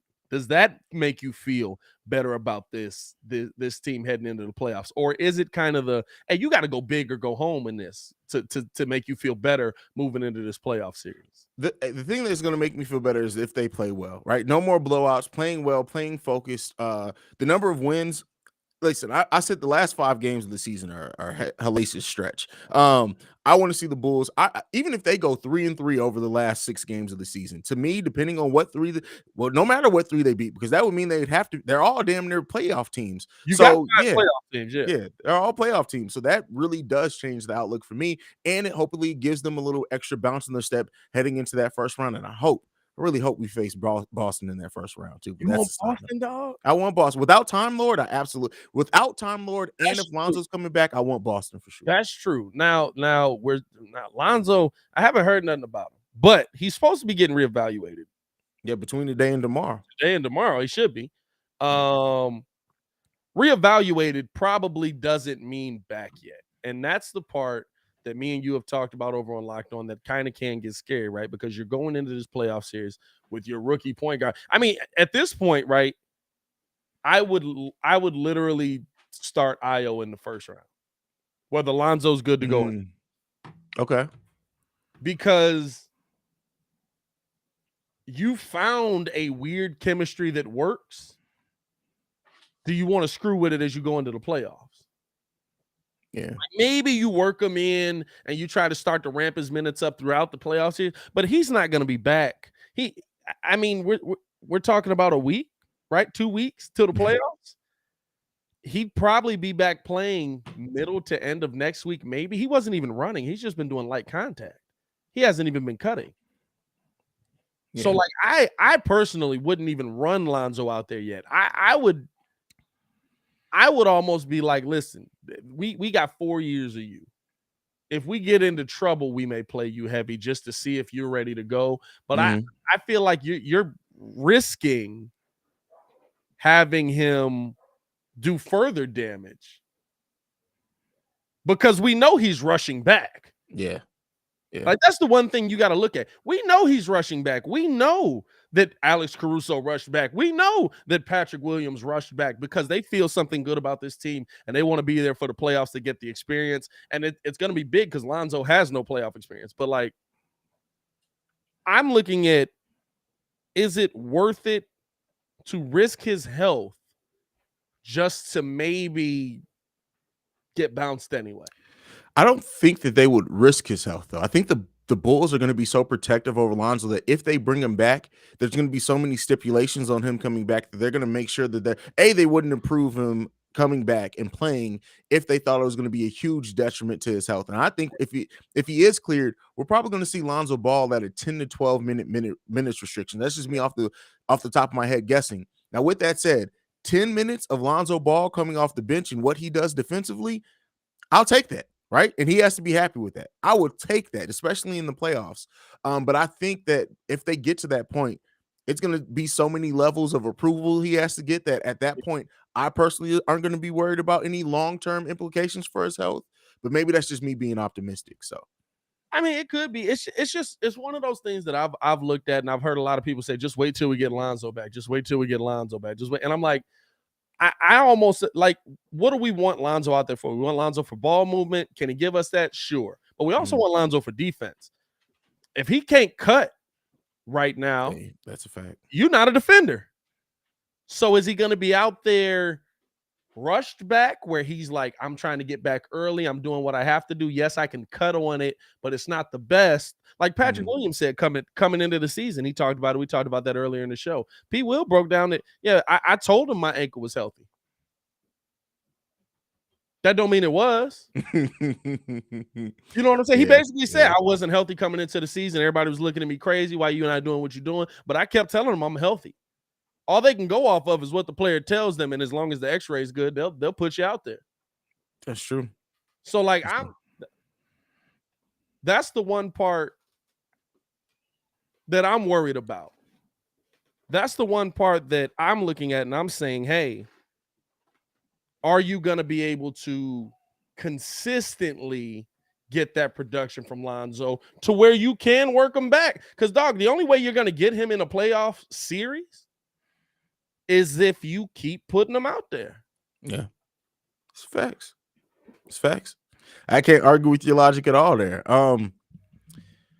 Yeah, the Lonzo Ball mystery is gonna be interesting to see how they play this down the stretch. Because clearly he wants to come back, right? And he wants to be here for that team, but sometimes you have to protect players from themselves, right? Yeah. So, well, I guess we'll see when it comes to that. Yeah, I mean, I ain't got nothing to add. You hit the nail on the head there. Hey, man, I love it. I love that you pulled up to go at him. Come on, man. It's just like I was watching this. I was watching and I was like, oh man, listen, they trying to kill my boy. Let me come do the run for my wrestling fans. Let me do the run in real quick with the chair. Help my boy out. This is the thing. They can't kill me on it. I watched the game too close. Yeah, I can see it. You know what I mean? I can see what's happening. I can see what's going on the court. So I was sitting there. He was like, let me come in for 10 minutes. I was like, y'all didn't piss them off. Something. You don't know what you're talking about. Here we go. Oh, man. Yeah. I came in controlled, right? I didn't come in firing. Hey, listen, you've done better than some of the days on lockdown. I'm not gonna lie to you.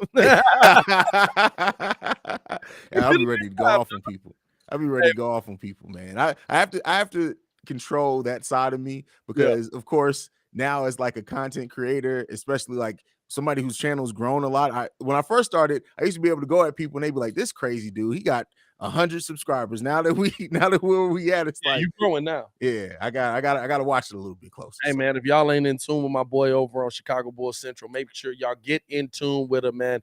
He's got the pre and post as well over there, and it's killing it right now. You sticking around, and you gotta bust a move. I gotta bust out, bro. You know, I got work during. I'm not at the level of you yet. I can't do this during the day, but it's coming, my boy. Don't worry about it. It's coming. Oh yeah, next season is definitely coming. Hey, give them all your socials, my boy, so they know where to follow you at. Yeah, you can follow me personally at CEO Hayes. That's CEOHAIZE. You can follow the show at Bull Central Pod, also Chicago Bull Central. Also host Chicago Bear Central, which we're ramping up. So you can follow me at all those places. So if I see y'all in this stuff and y'all not watching my videos, I'm on y'all hitting. I'm just playing. Hey, my boy, stay safe out there, all right, my guy. All right, have you a too, good day Phil. at work, man. All right, man. Be easy. All right, man. Peace. That was my co-host on Locked On Bull, or really the host. I'm the co-host. Either way, co-host on Locked On Bulls, Hayes. Make sure y'all support my boy over there, man. He's doing some great things right now. As the pettiest man alive is in the chat. What's good, Mr. P Kid over in the chat? Hey, man, let's look at what we got on the docket tonight. Because here's the thing, right? Now we're at the point in the season where everything in the NBA matters. Now we're at the point in the season where everything in the NBA matters. Right? Like every team doing something matters to what happens with the Bulls as it keeps happening. You got tonight's game. Let me make sure. Hold on. Let me get to the right slate of games right now. Dallas taking on the Cleveland Cavaliers. Dallas is visiting Cleveland. Cleveland's on a 3-game skid. They've struggled to kind of get these wins. I'm telling you, it's so huge what Jared Allen means to that team. Jared Allen? Yeah, that's right? I said the right Allen, right? Now I'm dumb. Now I'm questioning myself. Who's Jared Allen? Jared Allen's a football player. Why am I questioning myself? I was right. Jared Allen. Jared Allen's also a football player, right? Don't worry about that. It's so huge what Jared Allen means to that team. And both teams coming in with a slew of injuries, y'all. A slew of injuries. Dallas comes in. Tim Hardaway is out. Brandon Knight, game time decision, not injury related. I didn't even know Brandon Knight was on that team. I'm not going to lie to you. Trey Burke out. He's got COVID. Spencer Dinwiddie out. He's got a knee. Sterling Brown out. He's out with COVID still. And those really the guys that matter. You also got Pinson and Nitlakinta. I think that's how you say his name.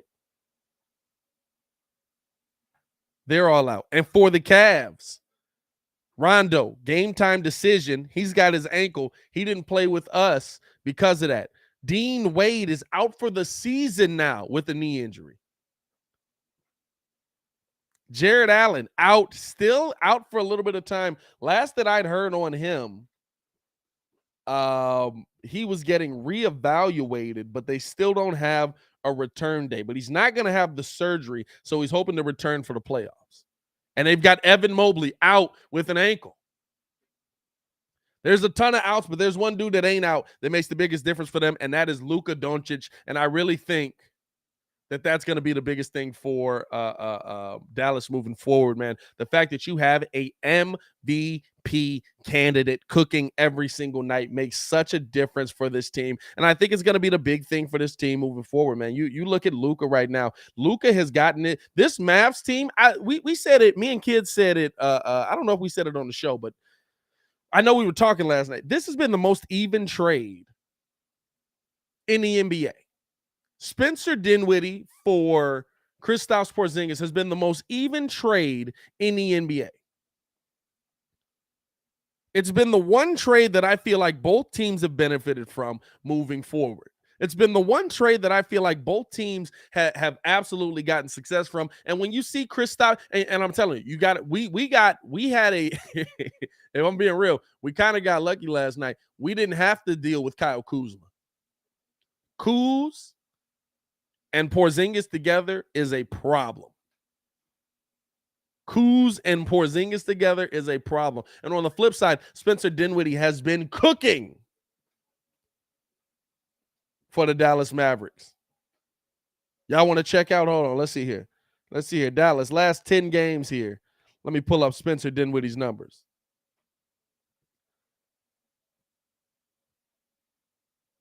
13, 3-6, 12, 4-2, 11, 4-2, 26, 4-6, 28, 3, 12, 8-2, I believe. 22, 4-3. I'm trying to see where the trade came in. It used to show where the trades came in. I believe the 5th, right? When was the trade deadline? I believe the 5th was it. Where was the trade deadline on that? But yeah, I mean 36, 2-7, 23, 3-2, 13, 2, 16, 3-7. Just what Luka needs, right? Just what Luka needs. Hey, we've got this really good player. Oh, and by the way, we've got another player that if that really good player isn't scoring as well that night, he can pick up the slack. Oh, we've got another good player that if that really good player we've got and Luka isn't passing as well that night, he can pick up the slack. Oh, you need defense, right? He's got it too. He's got that. Don't worry about that. Like, that's been such an even trade. I love the contribution that Spencer Dinwiddie's given them. And now the Mavs are 4th in the East. Now the Mavs are 4th in the East. Or in the West, I'm sorry. And cooking right now. Keep that going, man. Looking around the NBA tonight. Magic and Washington, we don't really care about that. Neither team matters for us. Sure. Dub, Washington, whatever. Denver playing the Pacers tonight. Also doesn't matter, but interesting game. I'll check that one out as well. Charlotte versus the Knicks. Now, this is a game that matters because Charlotte is on the precipice, right? Like kind of on that play-in, play-out game. They could be possibly an 8th seed. They could be in the play-in game playing for the 8th seed. And Charlotte, I mean, they're a little bit up and down right now, right? They're a little bit up and down. They're a team there right now. So Charlotte right now sitting at 9th. And as it stands right now, they're a game behind Brooklyn. Charlotte's every win means something. They are going to be playing as hard as they possibly can to finish out this season. Here's the game that really has the implications. Miami-Boston. Miami-Boston is going to be tough. Miami-Boston is going to be you're looking at the first place team versus the third place team, but as it stands right now, they're only a game back. So if they win this game tonight, they're back tied for first place. Right? It's all about who's going to play Brooklyn, essentially. It's all about who's going to play Brooklyn when you look at it. And that Brooklyn flu is real, y'all. That Brooklyn flu is so real, it's hilarious. People are literally just like, hey, I don't want anymore. I don't want to play. Nope. Take the L. Take the L. This is a game tonight where you're going to see, looking at the injuries in this, no Caleb Martin, no Gabe Vincent, no Duncan Robinson. Or I'm sorry, these guys are all game time decisions here. Duncan Robinson with illness, which is weird, right? Because remember the NBA was like, you can't be sick if you're going to play. You can't be sick if you're going to play. And now it's kind of just like, you're kind of sick. I was tweaking on that, bro. Remember when Billy was like, Javonte Green really wasn't feeling that well, so we just sent him back to the locker room. Like, what? No. We're not going back to that. Those days are over. You sick, don't come to work. Those days are over. If you're sick, you're done. There's no, I'm good. It's not COVID. No, dog. If you're sick, you're done. I don't know if you got a new variant they ain't figured out yet. Those guys are all game time decisions. On the Boston side, Boston with the big loss. Now, Jason Tatum and Jaylen Brown, both game time decisions. I would expect them to go in this game, seeing as how big of a game it is. But Robert Williams being out for the season with that knee injury is huge for this team, and you have seen the effects of it quickly, right? You have seen what not having that big guy in the middle means for this Boston Celtics team. They were killing everyone. Last time out, lost to the Raptors. Now, the Raptors are a good team. Don't get me wrong. The Raptors, I think, are a better team than where they're seated at, honestly. I think they just got themselves so far down in the beginning of the season, and now they're so far back, they're not going to be able to fight their way back into this. To get a higher seed, I should say. But the Raptors are a good team, and they're well coached. Nick Nurse absolutely has a case for Coach of the Year. But when you see how they were smoking teams, right? When you see how Boston was, they smoked Utah, smoked the Timberwolves, smoked the Thunder, smoked the Nuggets, smoked the Warriors. Now, granted, the Warriors had basically nobody playing that game, but smoked the Hornets. Beat the Nets by 6 in that last one. Smoked the Grizzlies, who have been beating everybody. And then you see them lose that big guy in the middle, and you see them lose a game immediately after. It starts to make, hey, listen, tonight's going to be big to prove to them. Now, it all depends on if Tatum and Brown are going to play. But that's big to see, dog. When all of a sudden you just see a flip like that, that's a big loss for them. On the other side, you got Minnesota versus Toronto. Toronto doing everything they can to stay in that 6th spot. As it stands right now, Toronto a game above the Cavaliers. So the Cavs, listen, Cavs still playing for something here. If the Cavs win tonight and Toronto loses, Cavs are out of the play-in game. If the Cavs win tonight and Toronto loses, Cavs are out of the play-in game. They're in the 6th spot. Toronto's in the 7th spot. Because I think, if I'm not mistaken, Cavs have the game advantage over there. Let me double check that. Let me make sure I'm speaking accurately here. Let's see. Last time they played the Raptors, they won. Time before that, man, they didn't play them a lot this year. They won. Yeah, so they have time before that. They won. Yeah, so they have the game advantage. So if they win tonight, they're out of the play-in game. So this is a big game for the Cavs as well. Now, do I think they're going to be in trouble? Yes. Do I think they're going to get it? That would be interesting to see.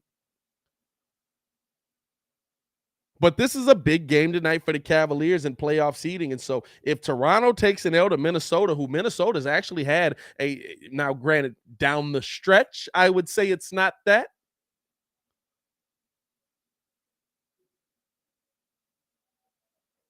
But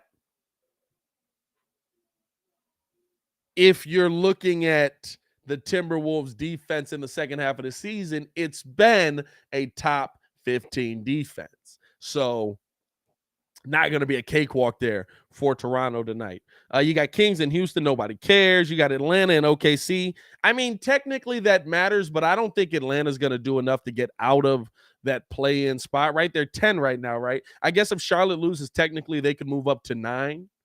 But I don't think that there's going to be a lot of movement on that side. You know what I'm saying? I don't think that Atlanta's going to get out of that spot. I don't think they jump 2.5 games all of a sudden and get into an 8th spot, get into an actual playoff spot. But hey, listen, I guess you'll see, right? Because you look at the Atlanta Hawks, look at their schedule coming down the rest of this season. You got Thunder tonight, winnable. The Thunder are on a tankathon. You've got the Cavaliers, who have basically just got hit with that injury bug, and they're continuing to regress, unfortunately. You've got the Nets, who right now are the 8th seed. I guess maybe you're playing harder. I don't see you beating the Nets, but maybe you're playing harder because it's the Nets, and you scratch a win there. You got the Raptors, who is a team that's on that could be on your level. You got the Wizards, who's a team they should beat. You got the Heat, who I think are tanking to try and avoid the top spot. And then you got the Rockets in that last game.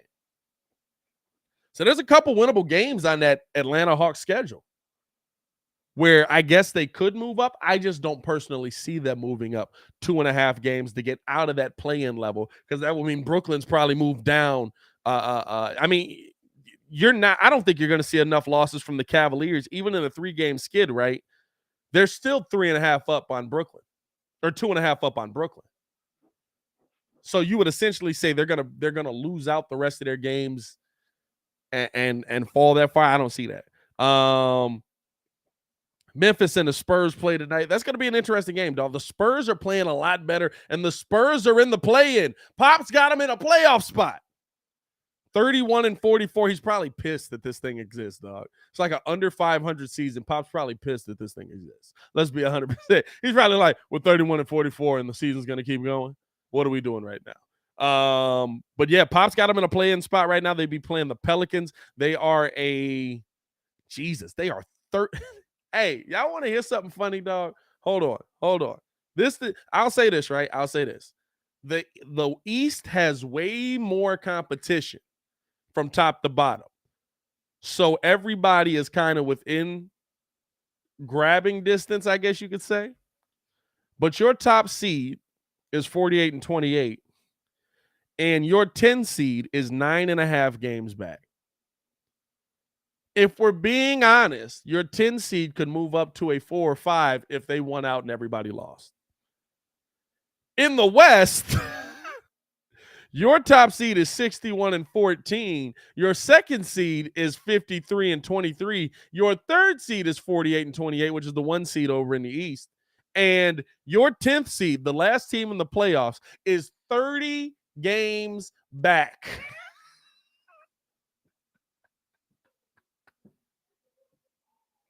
Dog, 30 games back, dog. Give up.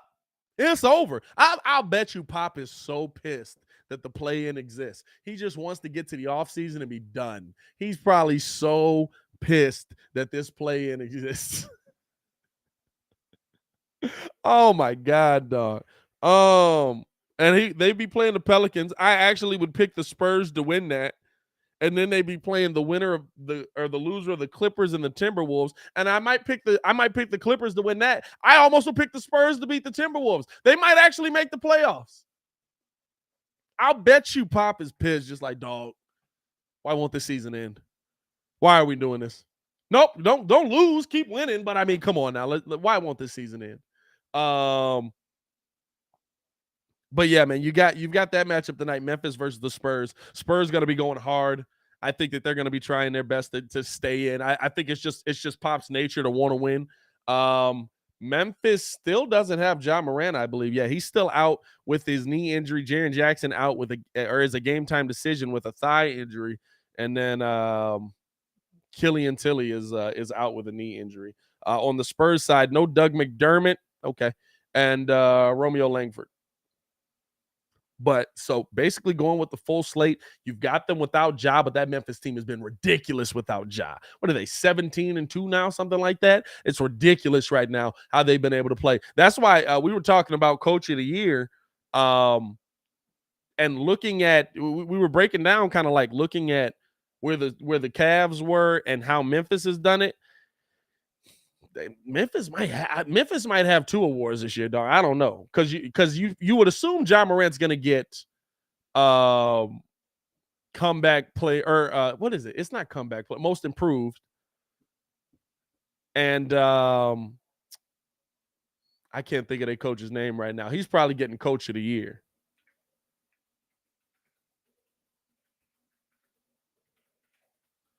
Taylor Jenkins. He's probably getting Coach of the Year. You know what I'm saying?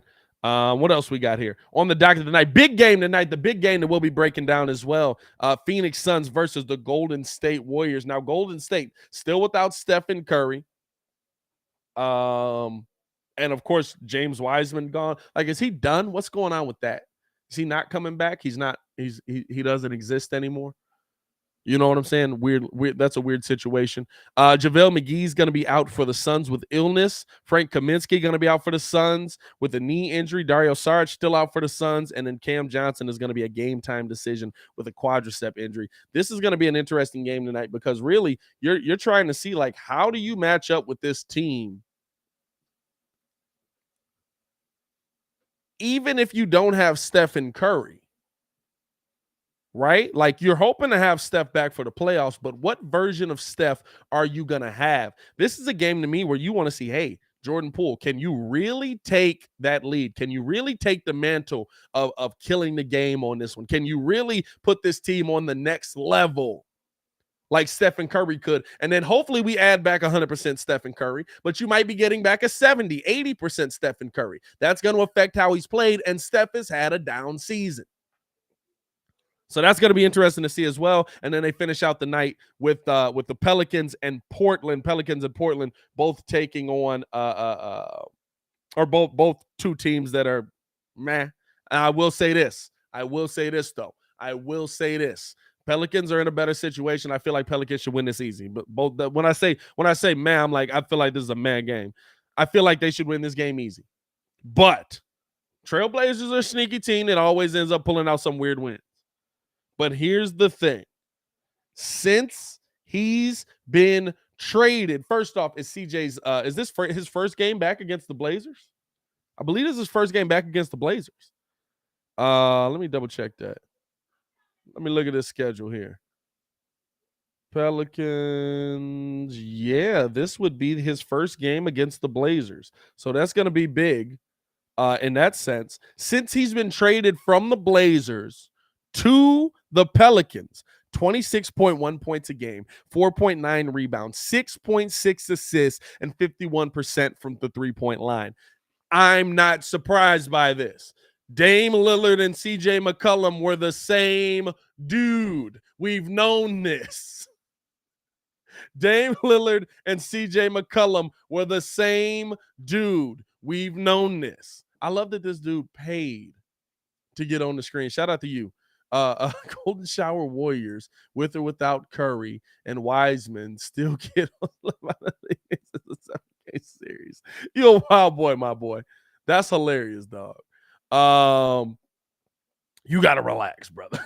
Shout out to you though. Should appreciate the support for the channel, dog. Nah, man. I think we got a good slate of games today. I think it's going to be fun tonight. Also, catch me on Locked On NBA tomorrow as I'm going to be breaking down with Nick Angst what we saw in the NBA tonight. It's going to be a late night for me. We're also going to be doing Locked On Bulls tomorrow, so get in tune with us for that. We're also going to have some content dropping on the channel today, so keep on the lookout for that, man. We got a ton of stuff coming y'all way, so appreciate y'all for tuning in and showing support as you guys always do, man. You guys always show love. You show up for the daily show. If you haven't done so, man, hit that like button, subscribe to the page as we do talk Chicago sports daily on this channel. We had a good dose of Bulls on this one today. As always, man, it's your boy Pat. Oh, if you haven't subscribed yet, hit that subscribe button. Giving away that Ayo Dosunmu jersey at 13K. Also, make sure you follow me on all the socials. I'm on everything at Pat the Designer. Also follow the Windy City Breeze at the WC Breeze on everything as well. As always, man, it's your boy Pat the Designer back at it again for another daily show, man. We'll be back tomorrow from 11 to 1, bright and early, or midday and early, whatever it is, man. Y'all stay safe out there, Chicago. Peace.